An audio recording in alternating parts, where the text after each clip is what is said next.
Hey, Seattle hockey fans. Happy Monday. Welcome to another episode of Locked on Kraken. We are, of course, going to talk about what's cracking, news in our organization, news around the NHL, but also news in Pacific Northwest sports. All that and more coming up on this episode of Locked on Kraken. You are Locked on Kraken, your daily podcast on the Seattle Kraken, part of the Locked On Podcast Network, your team every day. We are the Seattle Kraken.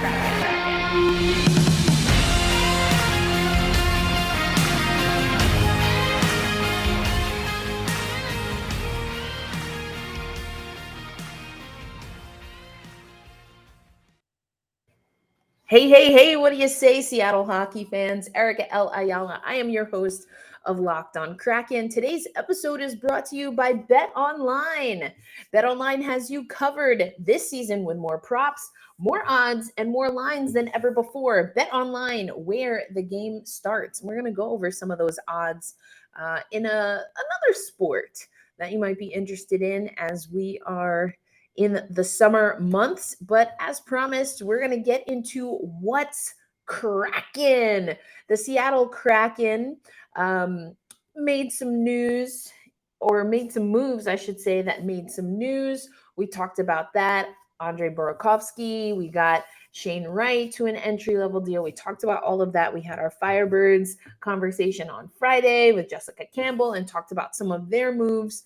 But a few other things that I want to talk about, including, you might remember last week, we talked about my guy, Ryan Donato and arbitration. And we heard from Ron Francis. If you haven't seen that media availability, check it out on the channel. You can listen to his full comments. But essentially, that the Seattle Kraken didn't want to go into arbitration with Ryan Donato. That's part of the reason that they did not make him a qualifying offer. So it's not that he can't come back, but he would have to go through. He's a free agent now. Anyway, all of that to say, we're going to take you over to,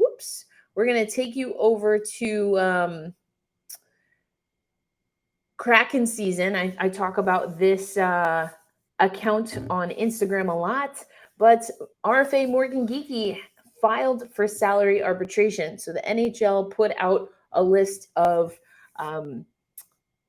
players that are going through that hearing process that we talked a little bit about with regard to Ryan Donato. And Morgan Geekie is going to be one of those players that is going to go through salary arbitration. It's something that he has in his contract. He has the right to do that, given any offer that he was made, or essentially salary that he wants and expects, while the Seattle Kraken have first dibs, if you will, on signing a contract. If this arbitration doesn't work out or a deal can't be made, then we'll see where Geekie goes. This is interesting to me personally. I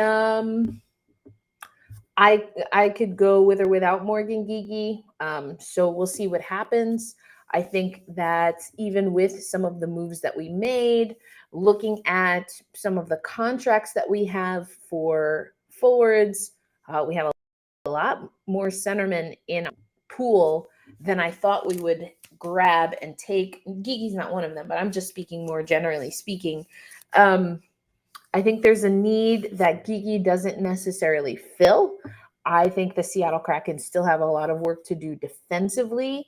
I think we saw them make moves in goaltending, but mostly young talent.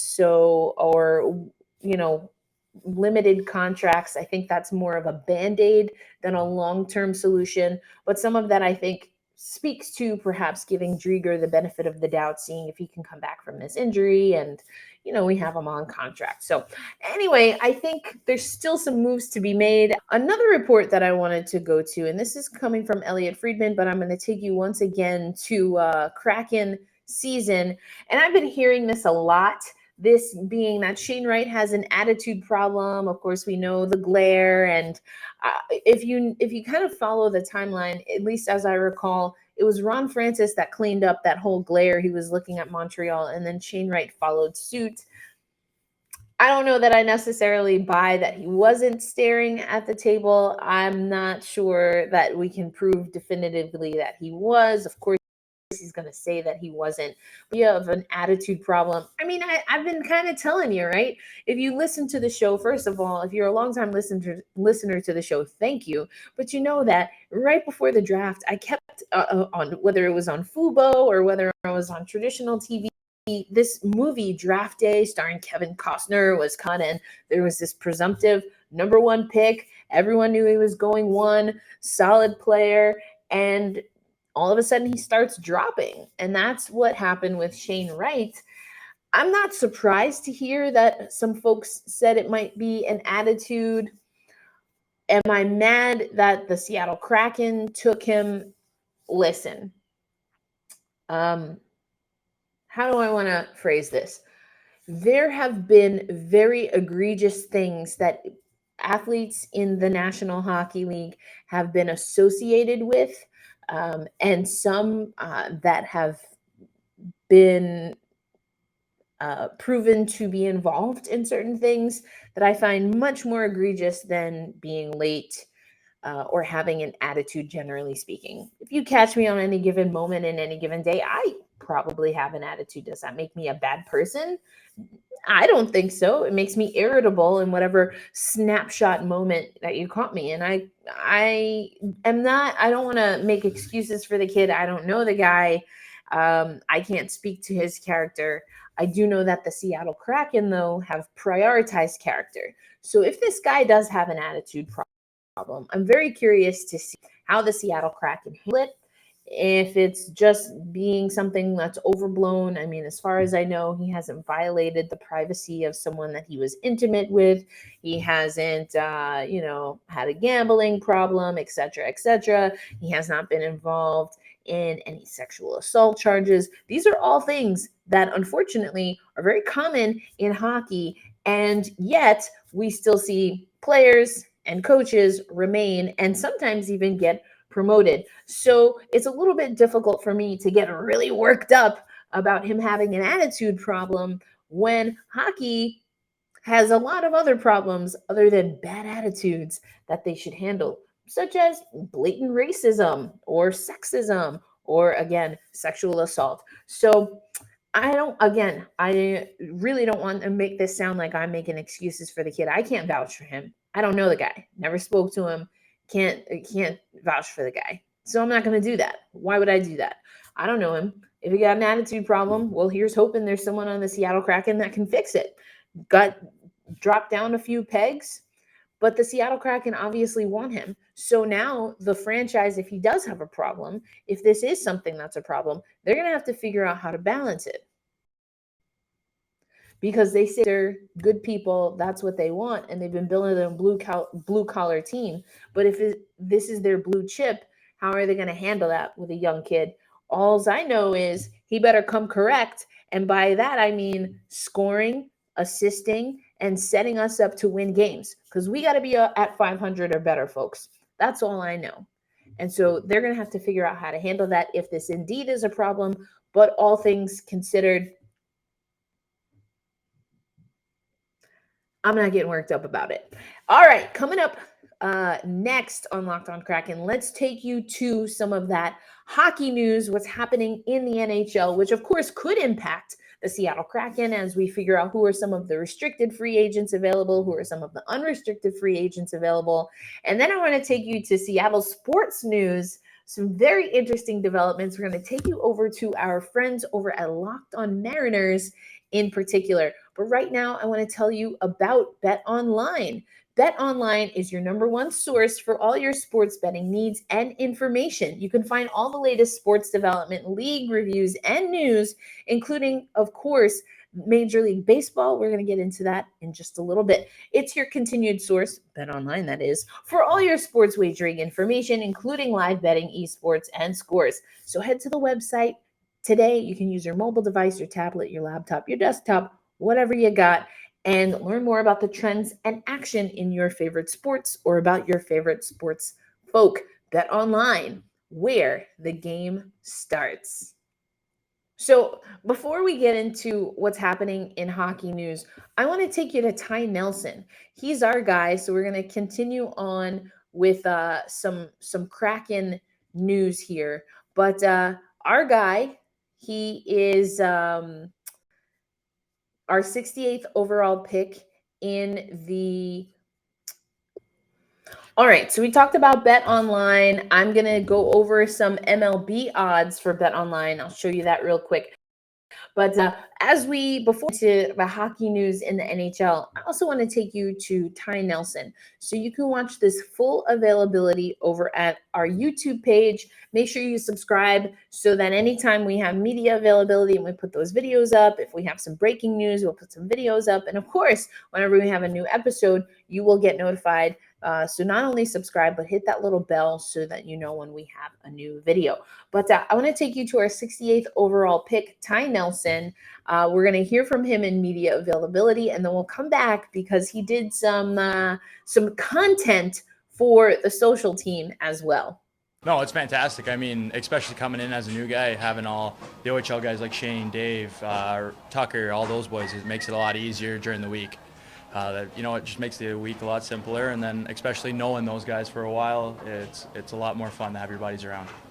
It's a lot. I'm trying my best to, just kind of every night just taking a breath and, saying a thank you to my mom, my dad, my sister for everything they did, and then thank you to the man upstairs, because if it wasn't for him, I wouldn't be where I am. It's amazing. I mean, you know what? We were sitting there during the draft trying to watch my buddy Dominic DiVincentis, and then I seen Seattle was picking, and then you know what? There was a couple North Bay guys that were still available to get drafted, so I was praying one of them were going to be, and then so happy for Jacko. I mean, you know what? He had a fantastic year this year. He dealt with a little bit of injuries, but came back even stronger, and he's a better player and human being, and I'm super excited and super grateful he's here with me. It's fantastic. I mean, like, for myself at North Bay, we try and do a pro-like, we try to just resemble a pro-like structure, and this is exactly what it is. And coming from here to North Bay, the systems are almost pretty much the same. We went through some video and stuff yesterday, and just seeing how structured and every guy knows where each other is going to be on the ice, it's amazing to see. What was your toughest drill? Out there?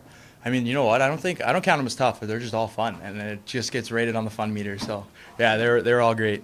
Oh, it's outstanding. I mean, first time ever coming to Seattle, and it's sick. I mean, we haven't really toured the city that much yet, but just from what I've seen, everything's fantastic. The facility, it's brand new, top of the state of the line stuff. Like, you couldn't ask for anything better. And then even just seeing like how much the city supports the teams, it's astronomical. I mean, just watching the Jays and Mariners game, like the Jays and the Mariners fans at each other's throats all game, like it's fantastic. And then coming out to practices, I mean, you just see how the stands are packed, and it's great. I mean, you just see how much the city loves their sports teams here. Who were you cheering for? Yeah, that's good. A little bit of both, yeah. It's pretty familiar. Me and Shane, we've played together and played against each other since we were 5 or 6. Hey, buddy. Yeah, and you know what? He's a great player. You never know if he's gonna make a pass back door, if he's gonna dangle it, or he's gonna rip it top corner, and he can do all of those. And he's a fantastic two-way forward as well. So I'm super grateful that he's on my team, and I'm super happy because we've been great buddies ever since we were that little. Yeah, absolutely. I mean, I'm trying to meet everybody. I think that's a big experience, and that's something that they're preaching, is to try and meet everybody. And because, you know what, hopefully going on in the next couple of years, you're going to be playing with them. So that's a big thing. And you know what, I've met a couple guys, and I'm looking forward to continue meeting everybody. So just an excited kid. There's a great article up on the Seattle Times. Check the show notes. I'll have the link there. But he thanks his family, including his sister. I love a young guy that can respect and honor the women in his life. He talked about his faith. He talked about, of course, the OHL, et cetera, et cetera. But he also, on the social meets, as I like to say, talked about what it was like to be in camp. So let's take you to the lovely reporting by Ty Nelson himself. Hey guys, Ty Nelson here. Today we're going to be going around the room with the mini what guys' favorite parts of dev camp were. Mine was just meeting everybody, meeting all the guys and the coaching staff. It's been a fantastic week. Against White, then came back from Alice, beat Dark Blue and Nelly's team here. So sorry about that one, bud, but that's probably the best part of camp for sure. Whatever. Hey guys, we're here with Macker and Letty. They're going to be telling us their favorite part about Dev Camp. Macker. Definitely the 3-on-3 tournament. Team Dark Blue was a wagon. Came up just short in the finals, but it was a great experience. Letty. Yeah, with them. 3-on-3 camp. We were on the same team. It's a wagon, as we called it, but came up short in the finals. But yeah, other than that, it was the best part. It's okay, roll blue. Okay, we're here with Goisy, and he's going to be telling us about his favorite part of Dev Camp. Little hint, we all know it's not the Space Needle. Yeah, no, definitely not. But I'd say my favorite part was the baseball game, just going out there with all the boys and seeing all the fans there was pretty fun. Fantastic. Guys, we're here with Moosey, and he's going to be telling us about his favorite part about Dev Camp. I think my favorite part about Dev Camp, 3-on-3 scrimmage was pretty fun. The boys had a great time. They ended up getting the championship win, but I think that was my highlight of the tournament. We have a lot of the same answers. Very repetitive. We're here with the best roommate, JJ Janke, and he's going to be telling us his favorite part about Dev Camp. Yeah, outside of the 3-on-3 tournament, because everyone's saying that, I got to go with rooming with my buddy here, Nelly. We had a great time in the room and shared a lot of great memories throughout the week. Love that guy. So there you have it. I love that we get to see a little personality here, as they mentioned, given kind of the same answers, but that's okay. We still love you. We still love you. Okay, so now let's get to some of this NHL news. So I want to take you over to some of the top restricted free agents, RFAs. And so we've been talking about RFAs here because we have some RFAs that we got to figure out. I mean, we talked about Morgan Geekie, but who else is available? Jesper Bratt from the Devils, Pierre-Luc Dubois from the Winnipeg Jets, Capo Caco from the Rangers, Patrick Laine Mangiapane, Robertson from the Stars, Matthew Tkachuk is a big one, Pavel Zacha. Now, this is where I think I'm a little bit more focused on defense. Noah Dobson, only RFA available. And then there's also some goalies as well. But now let's also take a look at who are some of the unrestricted free agents, the UFAs. So this is important. These players you can sign at any particular time. They're not waiting on a qualifying offer. No team has first dibs, et cetera, and I don't know that the Seattle Kraken are going to land any of these guys, but we're going to go over it because it's good to know. It's good to be in the know. Big one here, speaking of the hockey needs to get his life together. Nazem Kadri is here. Now, I've heard that he's kind of waiting for teams. He's got about 3 teams, including the Avalanche, that he's waiting to clear up some cap space. So that's another thing that we're seeing here. Patrice Bergeron, the hot dog eating Phil Kessel. Of course, if we had a connection to Amanda Kessel, I'd be okay with that. But again, defenseman is kind of what I'm focused on. Klingberg with Dallas, PK Subban having a kind of interesting ride to what potentially might be the end, or the last few years of his career. I don't know, just never quite made anything of his opportunity or his time, I should say, in New Jersey. So we'll see what happens there. Braden Holtby. Now, again, I don't know what we're going to do long-term with goalies. I think it's right now looking like the Seattle Kraken want to have a Band-Aid fix to not having Drieger. They're going to, it looks like, put their faith in Philip Grubauer again. So on the whole, I'm not mad about it. I'm just curious to see how it's all going to play out. So wanted to give you some hockey news. Now you know what's going around.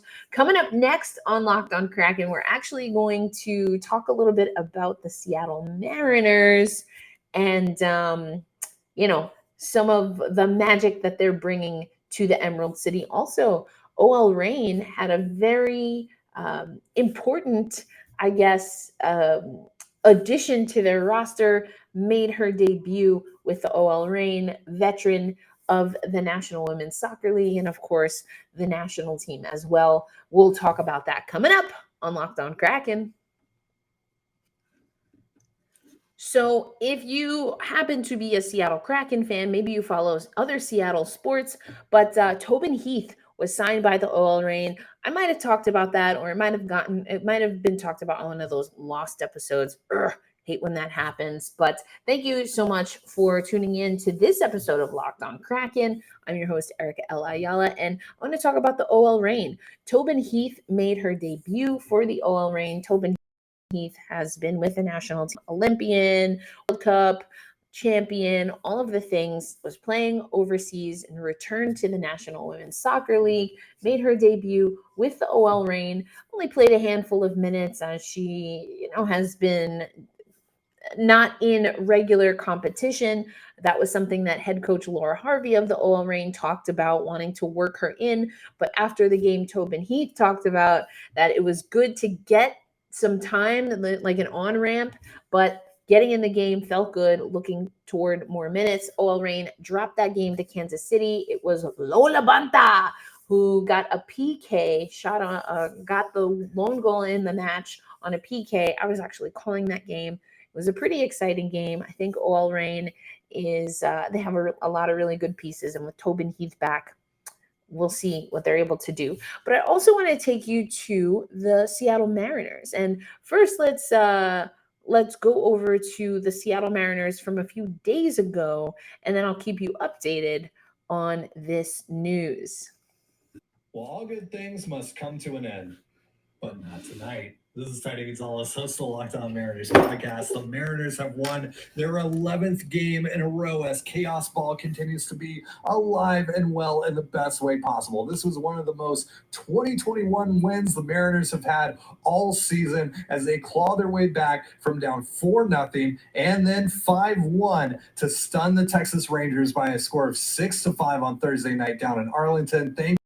In large part to a pair of 2-run singles by Eugenio Suarez and Ty France, and a big night for the bullpen, which shut the Rangers down after a rough start by Marco Gonzalez. But the big thing for the Mariners in this game was they were able to get Martin Perez out of this one and take advantage of a mediocre Rangers bullpen. They score 5 unanswered runs off of Rangers relievers to get this win and keep the good vibes rolling. We'll be talking about this one on tomorrow's episode of Locked On Mariners. Should be a good one. Be sure to check us out on YouTube or wherever you get your podcasts. We'll see you then. So there you have it. Whoops. There you have it. The Seattle Mariners on now what is a 14-game winning streak. So you just heard Tobin Gonzalez there from Locked On Mariners. If you're not subscribed and listening, check it out. But the Mariners won 6-5 over the Rangers. Then the next game, they won 8-3 over the Rangers, and then 3-2 over the Rangers, sweeping Texas. And then they also beat them 6-2. So that they did indeed sweep Texas. And that 6-2 win yesterday, Sunday, was the 14th game in a row. Now, I was in Seattle. You might remember, for those who've been listening to the pod for a while, but I was in Seattle as the Mariners were making that 2021 push. You heard Tobin Gonzalez talking about that and the magic in Seattle. I was there right at the beginning of that last win streak. I went with a good friend of mine, went to the game, and it was great because we were there, we were lounging, and the Mariners did win that game. But then right after that game, the city really showed up in a big way. You started seeing tickets, be sparse as far as, we rolled up and just got tickets. You couldn't do that towards the end. They didn't quite make the push that they wanted. So what are we looking at? 21, 22 seasons since the Mariners have been in the playoffs. I know the kid, Ken Griffey Jr., is now involved with the Mariners. So I'm wishing you luck, boys, but not in the home run derby. Just mentioned Bet Online. And so we're going to talk about baseball. I want you to know that we're going to talk about baseball a little bit today. It's one of my favorite sports. You probably know that if you're a longtime listener. But as always, thank you for making Locked On Kraken your first listen of the day. I'm your host, Erica L. Ayala, and we are going to get to the hockey because there is a decent amount of hockey news. But since we talked about Bet Online right now, we've got the home run derby. And if you happen to be a Mariners fan, then you know that the Mariners have someone in the Derby. And so I don't know why it's coming up small here, but these are your home run derby odds. My guy, Pete Alonso, looking for a three-peat, has pretty nice odds. Let me play it again for you. But then you also have from the Mariners, Rodriguez and Pujols. Now, Rodriguez doesn't have the best odds. My guy, I'm just saying, from the Metropolitans, Pete Alonso looking to defend his title. I'm going with my hometown guy, Pete Alonso, the polar bear. Let's make some history. He could join, actually, the kid in making a little history as far as most home run derby wins. But we are at the All-Star break for Major League Baseball. We're getting ready to ramp up for the NHL. And of course, you still have the Oil Reign that will be playing through the fall. So we'll have plenty to talk about in the coming months. I'm your host, Erica Ayala. This is Locked On Kraken. Hold fast. Stay true. More Ty Nelson mini mic, I think. They need to hire this kid as a reporter. And I'll see you tomorrow.